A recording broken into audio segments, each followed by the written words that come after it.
High wives அனைவருக்கும் வணக்கம். நாம் இன்று பார்க்கக்கூடிய இந்த தாவரம் அசிராந்தஸ் ஆஸ்பரா என்ற தாவரவியல் பேர் கொண்ட அவனந்த் தேசிய குடும்பத்தைச் சேர்ந்த தமிழில் நாயுருவி செடி என்று அழைக்கப்படுகின்றன. இந்த நாயுருவி தாவரத்தோட பூக்கள் பாருங்க எப்படி இருக்குன்னு.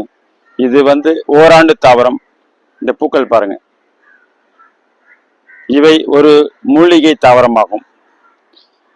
இதனுடைய பூக்கள், இலைகள், வேர்கள் அனைத்துமே மருத்துவ குணம் கொண்டதாக உள்ளன. நாம் இந்த இலையை அரைத்து நாம் சமையலுக்கு உபயோகப்படுத்தலாம்.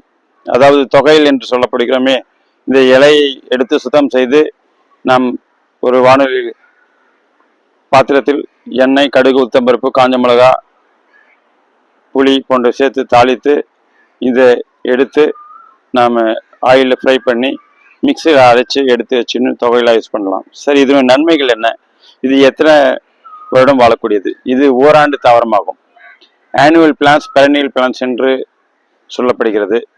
இந்த சேனலை பார்க்குறவங்க சப்ஸ்கிரைப் பண்ணாதவங்க சப்ஸ்கிரைப் பண்ணிக்கோங்க, லைக் பண்ணுங்கள், தொடர்ந்து சேனலுக்கு ஃபாலோ பண்ணுங்கள். நன்றி, வணக்கம். இதை பாருங்கள், இதற்கு பார்த்தீங்களா, இந்த நாயுருவி தாவரம், இது ஓராண்டு தாவரம், ஆனுவல் பிளான்ஸ் என்று அழைக்கப்படுகின்றன. அப்படின்னா இது லைஃப் ஓராண்டுல இது பூத்து காய்த்து விதை கொட்டி இது மரணித்து விடும். அடுத்த தலைமுறை உருவாகும். இந்த நாயுருவி தாவரம் தொகையில் செய்யப்படுகின்றன. அதே மாதிரி இது துவையில் செய்யப்படுகின்றன, சமையலுக்காக ஊறுகாய் போன்று. அடுத்து இது நன்மை என்னன்னு பார்த்தோம்னா, இதை நாம் உட்கொள்ளும் போது நமக்கு பேதி போன்றவை, டிசென்ட்ரி மருந்தாக பயன்படுகின்றன. கண்வலிக்கு மருந்தாக பயன்படுத்தப்படுகின்றன. அதே மாதிரி மாதவிடாய் பிரச்சனைக்கு, பெண்களின் மாதவிடாய் பிரச்சனைக்கு மருந்தாக பயன்படுத்தப்படுகின்றன. நாம் அதே மாதிரி இது பார்த்தீங்கன்னா, உடலில் உள்ள புண்கள், வெட்டுக்காயங்கள், புண்கள் அவற்றிற்கு இவை மருந்தாக பயன்படுத்தப்படுகின்றன. ஆகவே இவை சாலையோரங்களிலும் வயல் வரப்புகளிலும் தானாக வளரக்கூடிய ஒரு தாவரமாக உள்ளன. இவை ஆனுவல் பிளான்ஸ். பெரனியல் பிளான்ஸ் அப்படின்னா நீங்கள் ஓராண்டு 2 ஆண்டுக்கு மேலே நிலைத்து நிற்கக்கூடிய அனைத்து தாவரமே பெரனியல் பிளான்ஸ் என்று அழைக்கப்படுகின்றன. இது ஆனுவல் பிளான்ஸ்.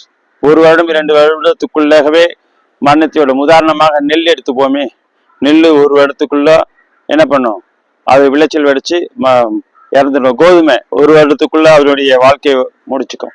அப்போ அந்த மாதிரி 1 வருட தாவரம், அதில் இது நாயுருவி அழைக்கப்படுகின்றன. இவை ஓராண்டு தாவரமாகும். இவை மூலிகை தாவரமாக பயன்படுத்தப்படுகின்றன. சித்த மருந்துகளில் பெரும்பாலும் இவை பயன்படுத்தப்படுகின்றன.